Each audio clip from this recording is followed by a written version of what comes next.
This is Carol Merritt at the Atlanta History Center interviewing this morning, October 4th, 2005, John Smith, publisher of the Atlanta Inquirer. Mr. Smith, I want to thank you for coming this morning and sharing with us your memories, your experience, your involvement during the Civil Rights era. But before we get to that, I wanted you to tell me a little bit about who you are, where you came from, and how you got up to the point where you were involved with the Atlanta Inquirer and the movement. Okay, well, really, my hometown is LaGrange, Georgia. I came to Atlanta in 1954 to go to Morehouse College. I did not want to go to a state school because of discriminatory practices, even though I could have gone to Fort Valley as an early admission student or the like. But I chose to go to Morehouse simply because of the prejudice that's being heaped upon our community at the time. So consequently, I came to Morehouse, and it was one of the best things choices I ever made in my life.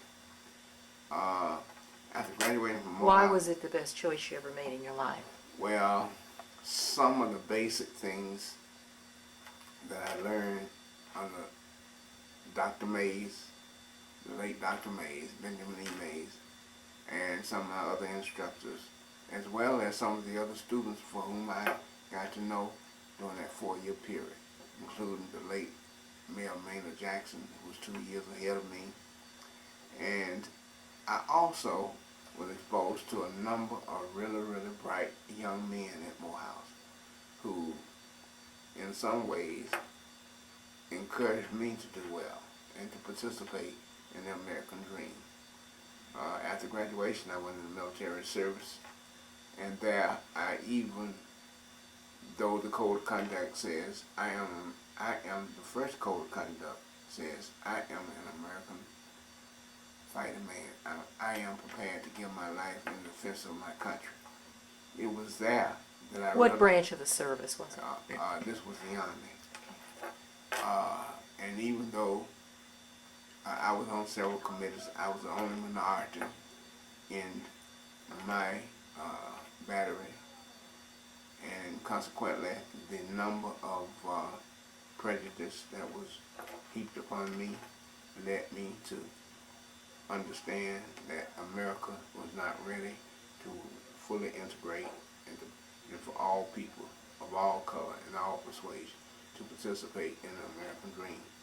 So consequently, after I was discharged, though I had been offered a job in Washington, Tacoma, Washington, to teach school, I chose not to. I chose to come back behind the cotton curtain because I knew what I was going to have to engage that as opposed to the soul and the prejudice that I had to experience. Let me give you one isolated case.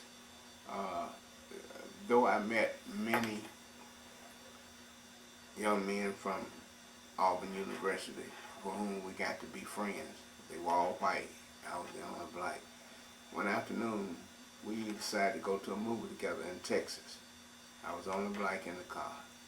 And when we got to the movie, I was told, though I was a military person, that I couldn't come in. This, in some ways, it did not damage me, but it was a reawakening of the prejudice no matter who you were, even though I was being prepared to go into battle in the defense of America. It just did not sit right with me at the time. So all of these experiences that I had, and especially in the field house the night that Johansson fought Floyd Patterson, and when Johansson, who was a foreigner, knocked out Floyd Patterson, the field house exploded. We were all military men. It just exploded with applause of adoration. And I said, now this is America, and I'm here to fight in the defense of my country, but yet and still is a foreigner who happens to be white. Floyd Patterson is an American who happens to be black. and they giving this man a standing ovation.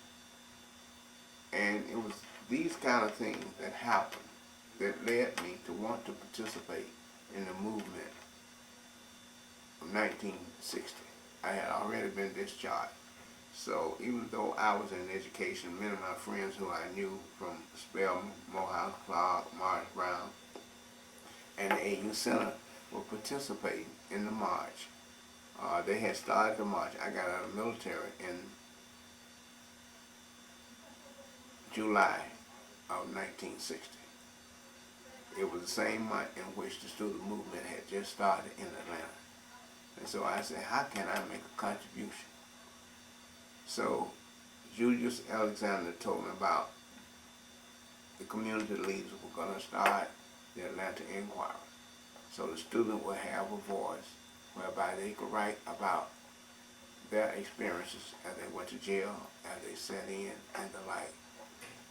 I said, well, I felt confident having worked on the yearbook and the newspaper, both in college and in high school.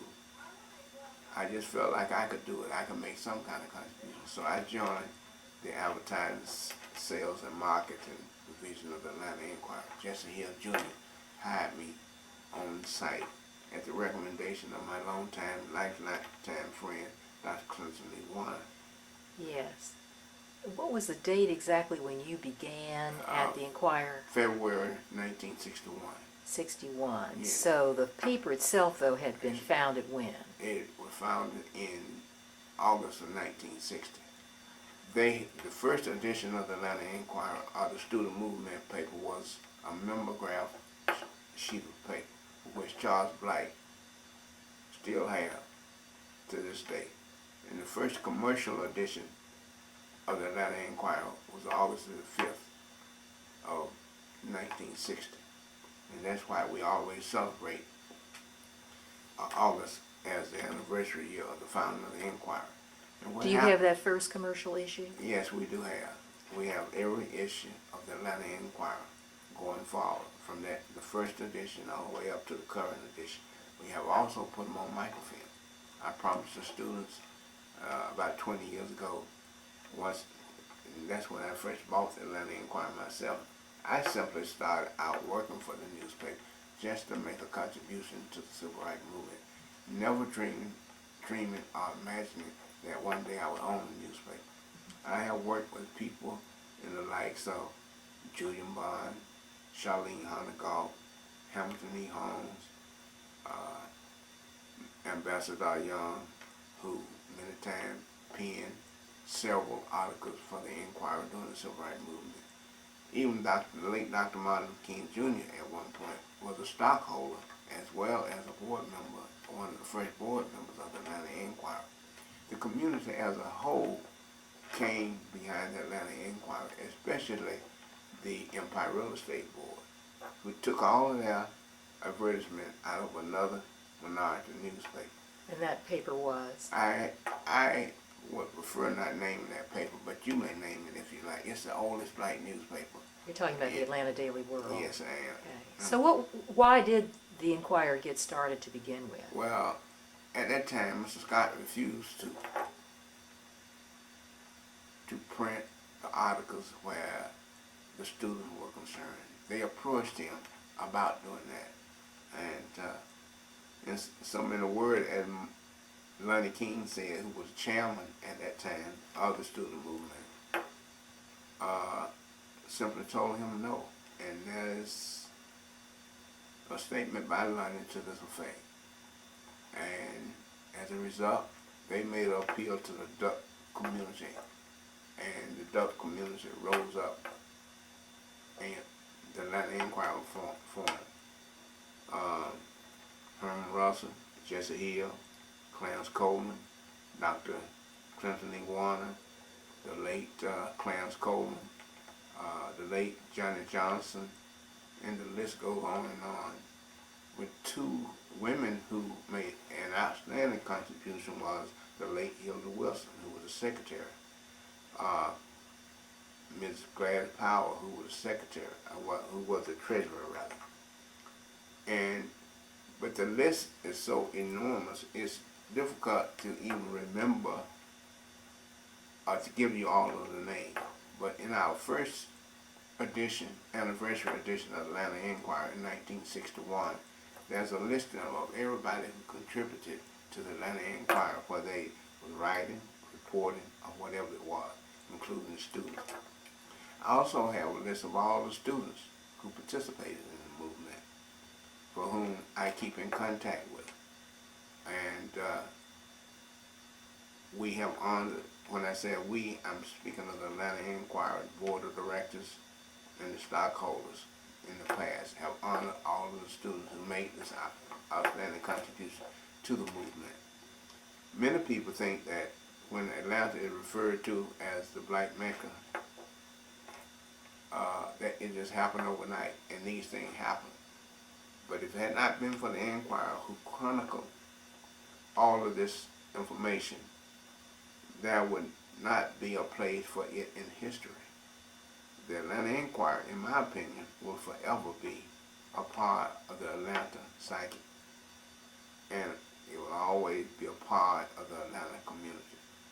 And even though our circulation may not compare with the Metropolitan Daily, there is a given believability among those people who believe in the black press, who still go there in order to get all of the positive things that are happening to black Atlanteans for the most part. What was the reaction in the community when that paper was started? Well, reaction from the black community as well as the white community. Well, I can only speak for the black community, and then later I can speak about the white community. Overnight, with Herman Russell, Jesse Hill, Dr. Clint Warner, going all up and down Simpson Street, in less than a week, they had a 15,000 circulation. That in and of itself is a testimony to how well the paper was received. And for the most part, people would come to the office, and for the most, for which we were at, I think it was not 859, but it was in the old Johnny E. Johnson real estate building. They had one room. Most of us simply worked out of our cars, the students as well as everybody else. And the late Carl Holman was the first editor, who many times the students would go to his house and in his basement and write and put together the stories to go into the Atlanta Inquirer. The late J. Lowell Ware handled the printing, the layout, as well as the advertising aspect, along with Dr. Gooseby, along with Clarence Coleman, for which I worked directly under. All of these people, and all over Atlanta, were making contributions. And someone for whom you wouldn't think ordinarily would have been making a contribution to the Inquirer were people like B.B. Beeman and Durrah. Even How do you spell that? Ann Durrah? Durrah.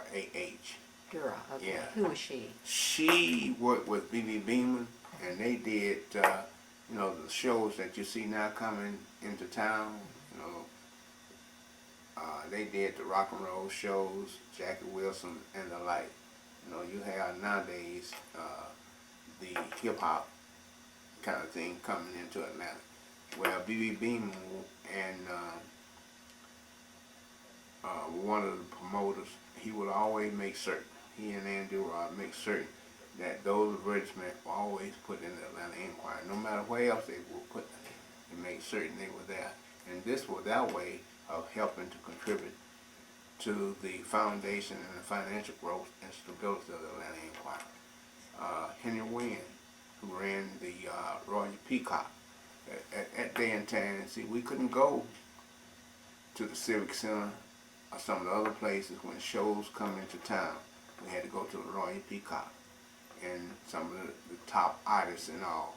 But Henry Wynn owned Red Top Cab. He also owned Henry Wynn Liquor Store on Auburn, and he owned the Royal Peacock. The Royal Peacock, in my opinion, is something like the Cotton Club in New York, or the Apollo that so many of us even see in the current daytime. And so as a result, when these acts would come, and we would always make certain that the Atlanta Inquirer had these particular advertisements. And this was a way in which we could stabilize our growth. Because for the most part, the Inquirer found at a time when we would not even accept advertisement from any company that discriminated against black people. And the community got together and decided, along with the students, and especially the adult liaison, and Dr.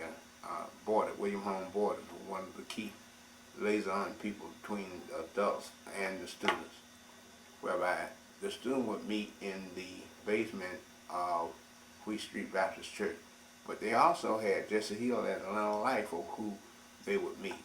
And then there were times when they would meet at Pascal's as well, and Mr. James Pascal, who would feed the student at no cost. He would take that. So everybody was willing to make a contribution. These are some of the things that were taking place at that time. See? So there's a lot of history behind that. And as you said earlier, you're getting information from people who are famous, people who are not so famous, and then just the average person on the street. Well, I like to consider that we are the champion for those average people on the street, because there's more people out there, even in Atlanta, who are the have-nots than there are who are the have. Yeah. Well, in the early days when you were starting out, was the paper subsidized by the board or the supporters? At one point, was the subscription The subscription was kicked the in? driving force Okay. financially. Okay. Because, as I told you earlier, we did not accept advertisement from anybody who discriminated. Right. Whether it was riches, everybody got together and agreed that we use Davidson, which is now known as Macy's. That was the store everybody would go. But the student asked the adult community and anybody else who had their charge card to send them in, whether it was Woolworth or whoever. They sent in, not knowing whether or not anybody wanted to use that charge card. They trusted the students so much until they sent in their credit cards to them. And as a result, Riches was one of the first to feel the impact of the student movement, along with Woolworth, which was downtown. And in that area now, it's just simply a mall.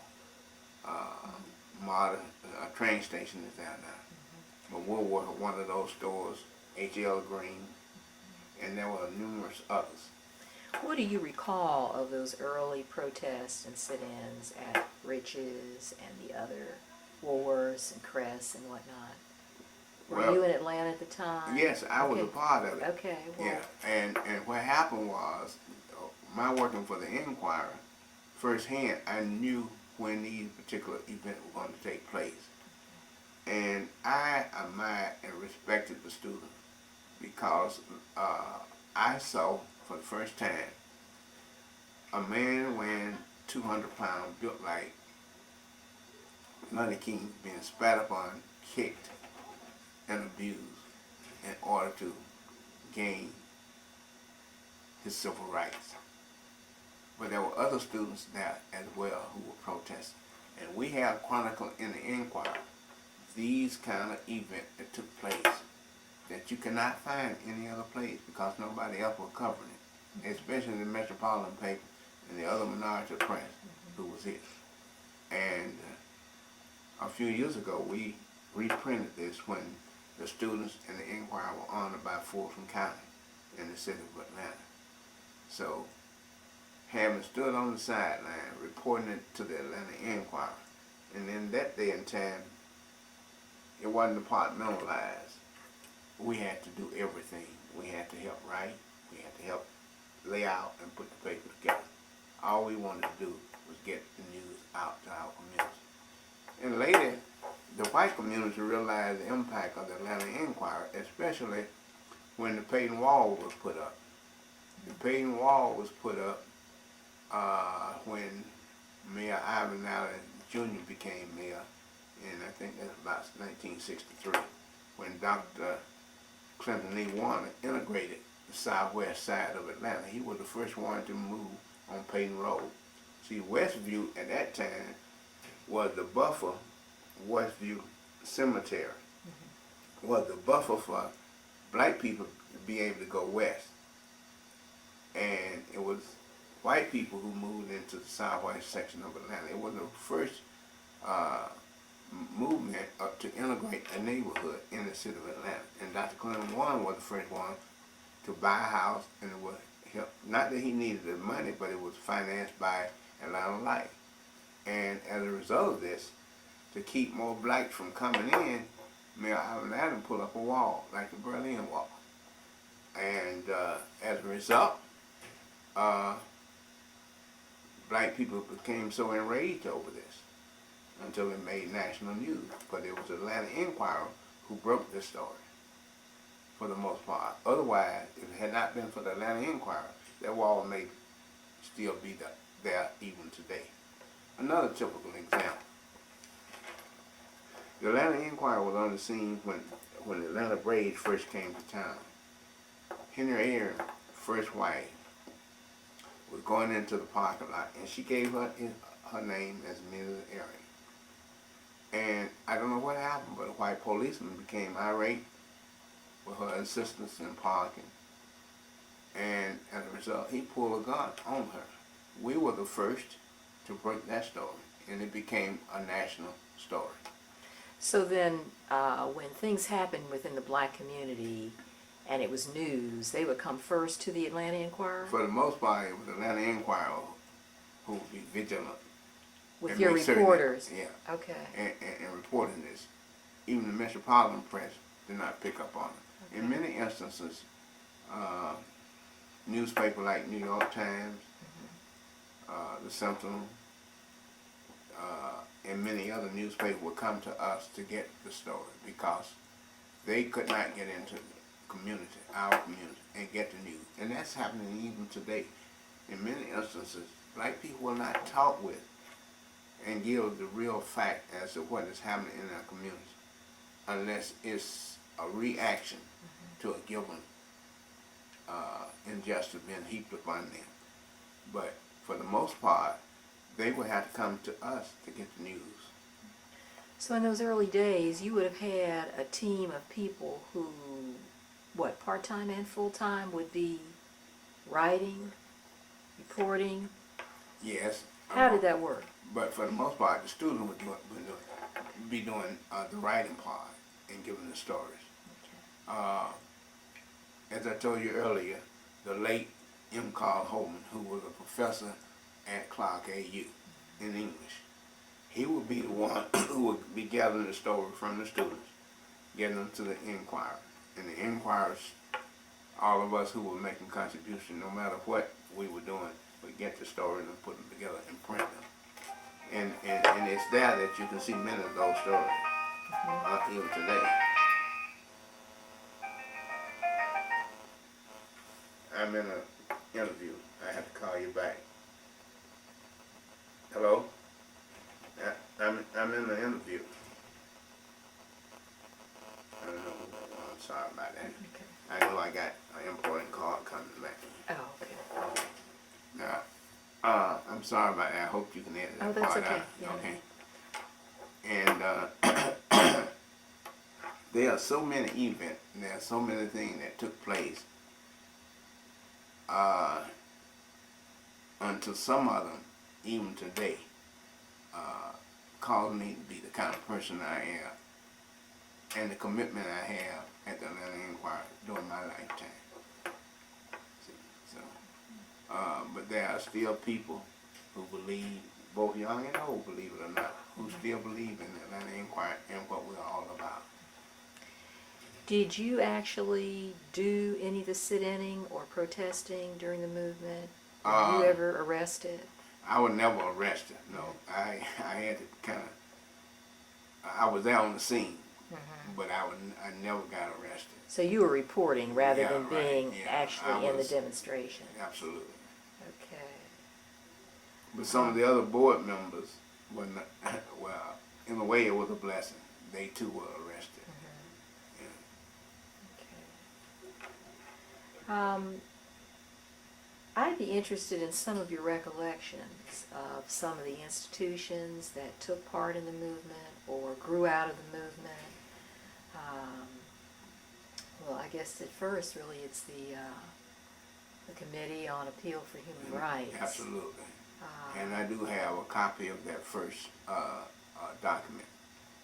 It had been printed in the Atlanta Inquirer. Oh, okay. And also the communities have paid for the first, treated as an advertisement since the Metropolitan Press would not print it. They paid for it as an advertisement, and it did appear in 1960 in the major press. The Appeal on Human Rights. So when did it first appear in the Atlanta Inquirer? It appeared in the Atlanta Inquirer in 1960. Before it appeared in the other press. Right. Okay, so that issue then would be And critical. I have reprinted that since that time. I reprinted it in 2000. It has been reprinted. And from a historical perspective, some of the same things that happened in that first and second issue, they reprinted in that little supplement that we have. Okay, so it was a reprint because when it first came out, the Atlanta Inquirer had not yet been organized. That's correct. Right, okay. So that's the students. Well, I'd be interested in your recollections of some of the students from that movement. You had spoken, for example, of Lonnie King, and your memories of him and some of the Well, what he suffered during the demonstrations. right. That it was a cross section. Even Judge Cole, Brenda Cole, one of the students in the movement. Okay. But I don't think, even though she was protesting, I think she only got arrested once. She was a student at Spelman at the time? Yeah, she was filming, and she was Miss Maroon White as well. Okay. Yeah, and C.T. Martin was one of those. Councilman C.T. Martin.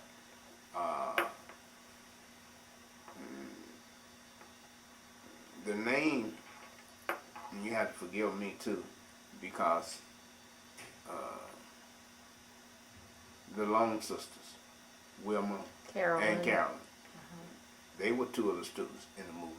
Right. And Morris Dillard, who became the first, I don't know how many times he went to jail, but he was one of those students. He was at Morehouse. I was at Morehouse. He was the class ahead of me at Morehouse. As I told you, Johnny Parr.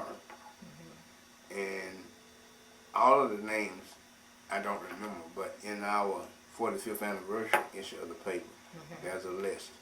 And I do have a list of everybody who was ever involved in the movement, a complete list, whether they are adults or whether they were students or community activists from that time period. And I'd be happy to provide that to you. Okay.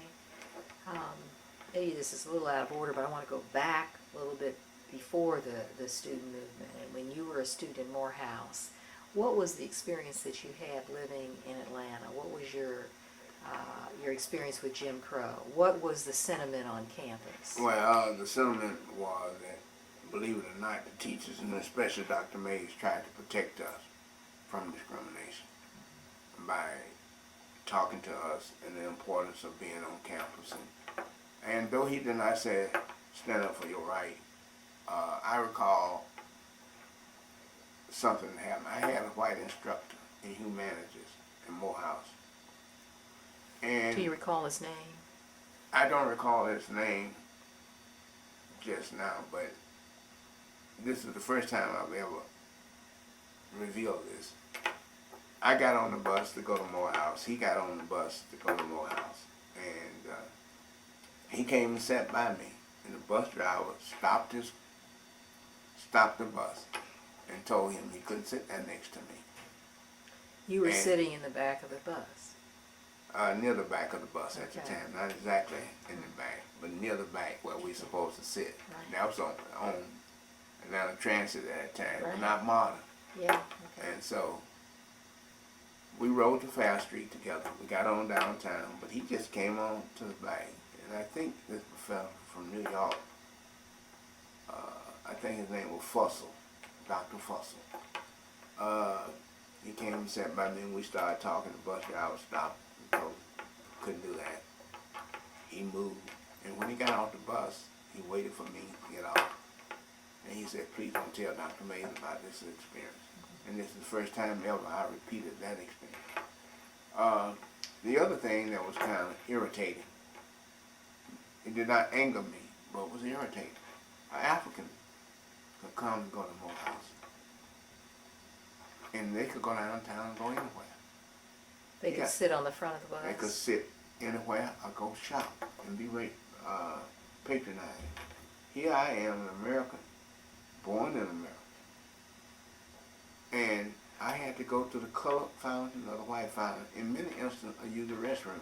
Unless it was just a total emergency, I bypassed it because of the training I had from my mother.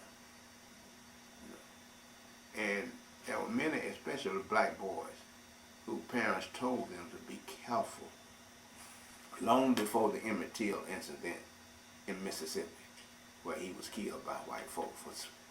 And what could a little black 13-year-old do with a white woman anyway, with whistling at her or anything else? But they took him and lynched him. And though black mothers, like my mother in particular, would always tell us the importance of not being in the presence of black men and black women, especially paying attention. But there were many of my classmates and people who went to school became victims because if they walked through the white folks' community to cut the grass or this and the other things that was taking place as a kid growing up, and somebody said, whether it was true or not, said that he was peeping and looking at me, they sent him to the reform school, Alto. And there are at least 2 former students when I was in elementary school were sent to reform school. And to this day, I don't know whether they lived there for a while, got out, or died there. Or never got there. In many instances, many of them never got there. So you were saying that your mother was saying, do not be in the presence of whites. Because she was saying they treat little black boys bad. And it's long before it So you became tended to popular. avoid them. Absolutely. What exposure at all did you have to white people then, in those days, coming up in LaGrange? Coming up in LaGrange, there was some decent white people. I worked for the trailer construction company. And when I took chemistry, I just didn't know anybody in my community who could help me with chemistry. And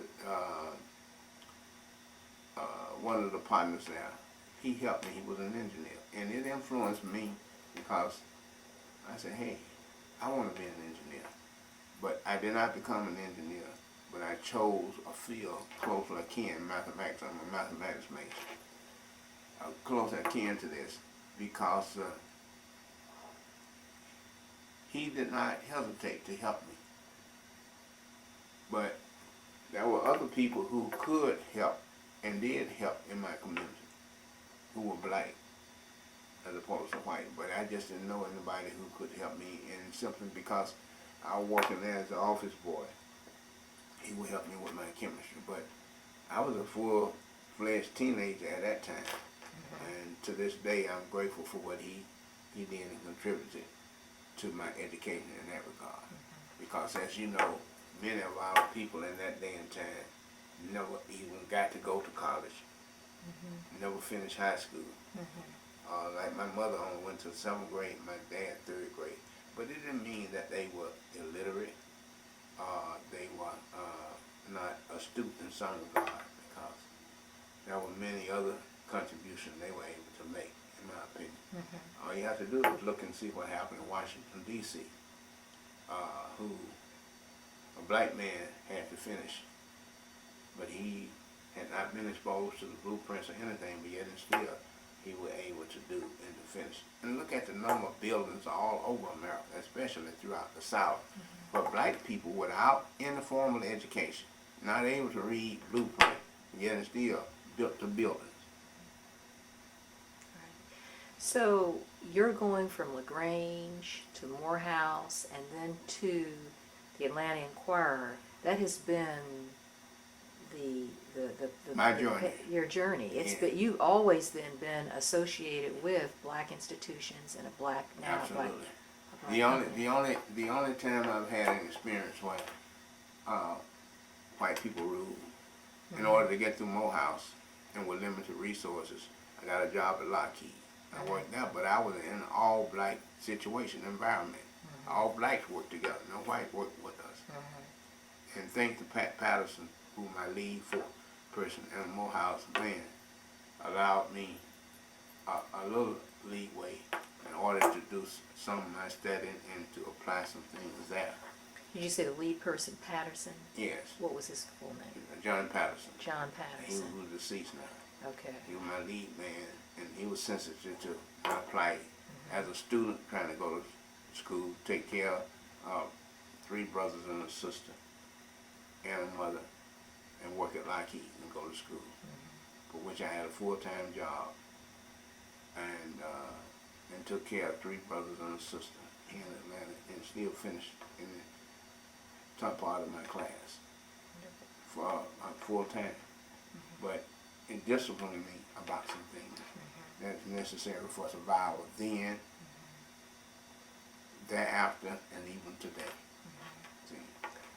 So, and military, those are the only 2 times, still for the most part, that I have been working in a predominantly white environment. I'm a retired educator too. I worked for 30 plus years in the Atlanta public school system. Okay. I didn't realize Yeah. that. What schools? I was at and in what position? Price High School in Fulton. I was for the most part a math teacher. I see. At Fulton, at Price High School, I served as the acting principal from 1975 through 1976. That had run the Inquirer at that time because I had become the vice president in charge of operations at that time. It was a little too much on me. And so when I got an opportunity to vacate that a year later, I did so. And I was transferred. And I started to just quit and go to the Inquirer full time, but I took a job because I didn't have about 10, 12 more years in order to retire.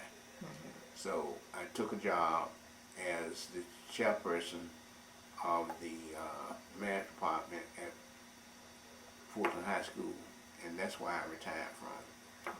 See? Okay. So when did you become publisher of the Atlanta Inquirer? I've been publisher for over 30 years. I became owner 20 years ago. In 1985, I bought the Atlanta Inquirer at the insistence of some other board members. All of them were older than I, and they realized that they were sitting at the table, the conference table, simply because of my contribution and all that I had done in order to keep the Atlanta Inquirer going. Okay. Are you the only owner? I'm the sole owner of the Atlanta Inquirer. So the story is, it's a story in and of itself. I started out working for the organization, I ended up owning it. But thanks to my family too, who played a major contribution and a major role in that regard.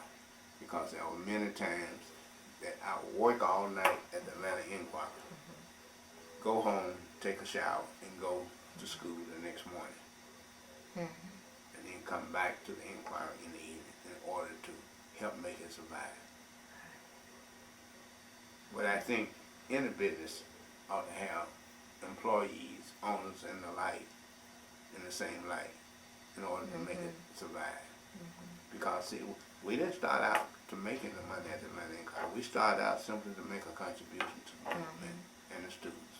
Okay. But here we are 45 years plus later. Yeah. Do you recall any of the issues that came up during the student movement We know that there were older people in the community who had a different strategy for change within the community. And then the students who must have seemed very brash in their approach. How did that work out? How was that resolved? Well, here again, Dr. Waters and even Dr. Mays, and sometimes that was a clash even with Dr. King. Mm-hmm. And Dr. King helped to quell some of how the young people felt and the older people felt. And when they went to battle, and I don't mean physically went to battle, Mm-hmm. but when they protested, we were all in one accord. Mm-hmm. And it's like in any family. Mm-hmm. You want to have some disputes and what have you, but they were resolved before we got ready to protest. Right. What were the disputes? What were the issues? Well, it was a matter of approach and the tactics that they're able to use sometimes when they go into integrated lunch counter Mm-hmm. or go into a store to get them to desegregate and the like. But for the most part, the students had the last say. Yeah, They they were were running the show. Right. They were the one who were going on the line. And Right. for the most part, 10% of the time, the adults went along with them and protected them. And many of the adults anyway were the one who put up the money Mm-hmm. to bond them out, borrow it on their home or whatever. And they didn't even know some of the students from all over the country here in the Atlanta AU Center at the time. But they would borrow the money in order to get them and bond them out of jail. Mm-hmm. Some of them they didn't even know. So he again, in my opinion, showed the commitment they were to the Unity. students. Yeah, unity. Mm-hmm. And some of the people who I named that were on the board member were the people who put up the seed money for the Atlanta Inquirer to be funded at that time. Mm-hmm. See, and whether they ever got paid, I don't know. But they are still proud of their contribution to that. You had talked about the Riches sit-ins. You had talked about the Peyton Wall. Were there any other issues that you remember, even as reporting on through the paper, like the hospital situation? We Well, talked with Clinton Warner, right. his involvement. The Do Grady you, what, was one of yeah. the first places that they What are your recollections of protested that? that. Okay. Now, during the protest when they were at Grady, I was only there about 3 times Mm-hmm. for the most time. But here again, they fought to integrate Grady. Okay. And many of the students were Grady babies Mm-hmm. that were, especially at Clark. Mm-hmm. One of those students happened to be the city council president, Marvin Arrington, Okay. who also was a part of all of that movement and that history as well. Mm-hmm. And there were many others.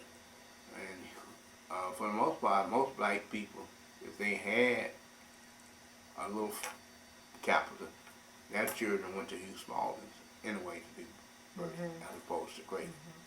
You had said you went 3 times. Was that to a meeting when they were talking about Grady, or was there A was combination protest? of all of it, protests Okay. in particular. What do you remember the protests? I mean, you. Well, it was What about health happened? care, the disparity that we ought to be protesting today where black people are concerned.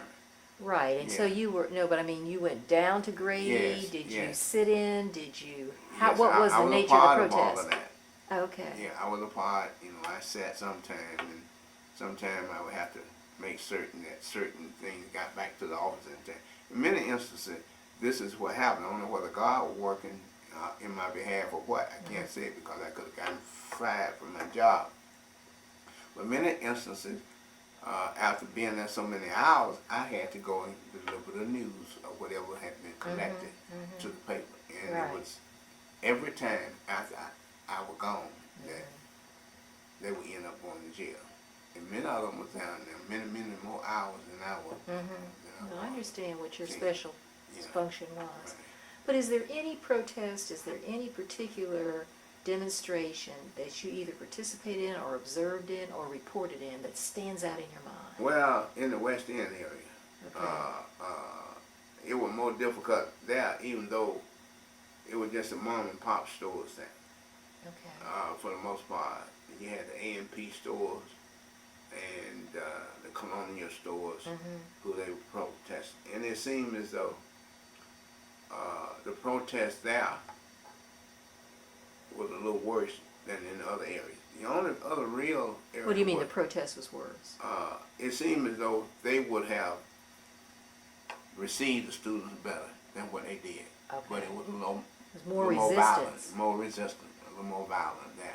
You remember violence? I mean, do you remember? Yeah, there was some violence. As a matter of fact, it's never reported, but a heckler threw a stone and hit Ruby Doris Smith, who was a student at Spelman, and she had a blood clot, and she later died. See, and many times this is not talked about. The only other real So her death was as a result of that stone throw? That's my feeling. Yeah, but the only other two times that was Leb's restaurant down on Lucky and Forsyth. Okay. And that was, and Leb was Jewish, but yet and still they protested that. That was another kind Can of you bloody give me some situation. details on Leb's? Because that was a very controversial protest. What happened? Well, here again, it was just like at the Woolworths, like County. They went down to get food and what have you, and it just turned out to be a brawl more than a protest. Not on the part of the students, but on the part of that other community at that time. I can't say they were all Jewish because I don't know. And the only other real confrontation they had was Lester Maddox, the Pickwick, where he would sell axe hammer and sell them to the clientele there to use to beat the students. See, these was the only real time that where I saw some violence being heaped. I mean, serious violence being heaped upon the students. But when they tried to end on Hemp Hill, Leb restaurant, not Leb, the Pickwick, who were owned by the late governor. Lester Maddox. He had not become governor at the time. But believe it or not, he turned out to be a pretty fair governor. Where black were concerned. How do you account for that change? Well, sometimes when you at the helm and you recognize the fact God kind of talked to you, in my opinion, and tell you, you know, hey, you're here to lead all the people. But I don't think he has gotten even today to talk to a person like our president of the United States. I don't know whether you know, but one of the rap artists have put out a rap song that says that Bush does not like black people. And there's a joke in the community that Bush asked if, I can't remember the rap artist's name, asking if he's still mad at him because of the song he puts out. But it realized that everything have changed, but nothing have changed. And Katrina and Rita, both natural disaster, tells you about that. And there's another story that goes around in our neighborhood. It talks about Bankhead Court. I don't know whether you're familiar with Bankhead Court. I know where it is. Okay. And they tell the story in our community about, they end up calling the police saying, we send somebody over to Bankhead Court because most people don't like to go into Bankhead Court. You know, deliveries, you can't get the piece of delivery and that kind of thing. And for the most part, because of it being infested with all kind of vice, people just don't want to go, even law enforcement people. And said somebody called the Atlanta police and said, when you send somebody out here, there's a woman being held hostage. And an hour went by, 2 hours went by, 3 hours, and over into the night. Then somebody decided to call back and said, when you send somebody over here, there's a white woman being held hostage. And within 30 minutes, there were all kind of police cars coming around.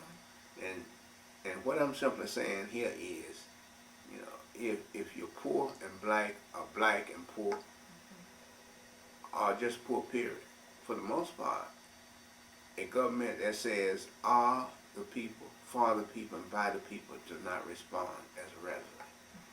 unless race is involved. Katrina, as I said, and Rita is a typical example. I would never believe, no matter what anyone would say, that if Katrina and Rita had hit all white community, that the response would have been better responded to. And if you look at history, really, for what you're trying to chronicle here, look at where, for the most part, America has dropped bombs. Just look at history.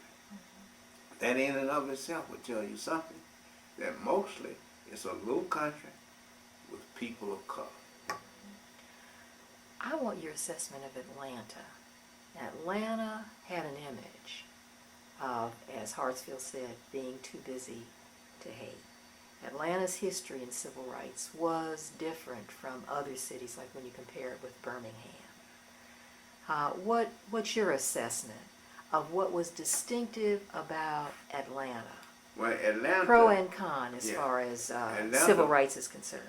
Atlanta, for the most part, was better organized and better financed. Those Black two or white? ingredients, both, Okay. in Atlanta. And so those two ingredients made for a vast difference where we're concerned, for the most part, throughout other parts of the country. Let me give you an example. When Dr. King was assassinated, it was the staff, the board of directors of the Atlanta Inquirer, who went out into the community saying, read the Atlanta Inquirer and see the contribution that we've made to improve the image of Atlanta, both in terms of economic stability and in terms of race relations. And as a result of the Atlanta Inquirer and its leadership taking those kind of responsibility, we had less vandalism, less fires and all than anywhere else. Right. Okay, now Atlanta having this very strong student movement, going through demonstrations that eventually brought some changes. But then the civil rights movement, certainly as it was carried out by SNCC, Student Nonviolent Coordinating Committee, in later years, the Black Power movement, there was a different set of issues that they were dealing with. How do you assess the challenges over time or the responses to those challenges as new strategies were tried? Well, let me say this, for the most part, SNCC, the Black Panthers, even though they were here in our community for the most part, were not directly identified with the Atlanta student movement. And so consequently, it was a little bit different strategy that was used. And even though Stokely and the others and John Lewis and all them was a part of the movement, they were not directly involved in what the students from the AU Center was doing. Now, that's not to say that they did not talk and converse with one another. It simply says that you have a different breed of a person dealing in Atlanta than you did with SNCC. And in many instances, even though they were radical, they weren't so radical, like the Black Panthers who were here at the time. They supported them, but in terms of participating, they were not a part. So you make a big distinction between the Atlanta student movement that gave rise to Julian Bond and others. That was very distinct from Student Nonviolent Coordinating Committee as it say was involved in the early 60s and say 63. And that is correct. See, most of the students that we had was right here in the AU Center, even though there were other students coming from outside who also were part of the Black Panthers, who were part of the SNCC and the like. Our students, and there was a common relationship with us because we were in the AU Center together. And to give you an example, Lonnie became president of, Lonnie King became the president of the Atlanta branch NAACP. And because of what we wanted, and I happened to serve on that board along with the late Mayor Maynard Jackson, Tommy Deutsch, J.O. Wyatt, who was on the Fulton County, one of the first to be served on the Atlanta Fulton County Commission.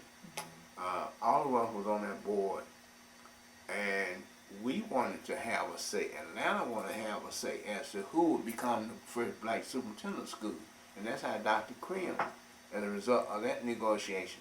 And we were kicked out of, the Atlanta branch were kicked out of the national NAACP because of the position we took in order for us to orchestrate what we wanted to see Atlanta become in the educational arena.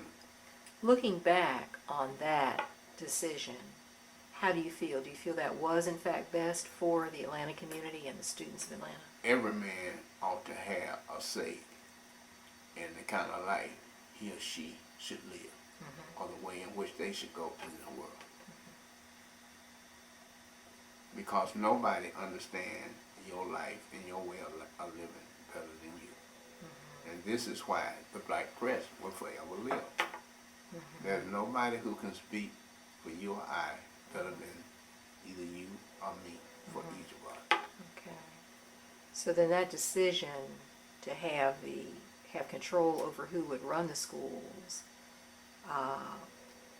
was preferred because, in spite of what the amount of integration there was Absolutely. at the time. Yeah. Okay. Because Frederick Douglass says it best. You know, find out what a man will succumb to, then you can control him for the rest of his life. And every person ought to have a say in who or what or how you should be governed where your life is concerned. Okay.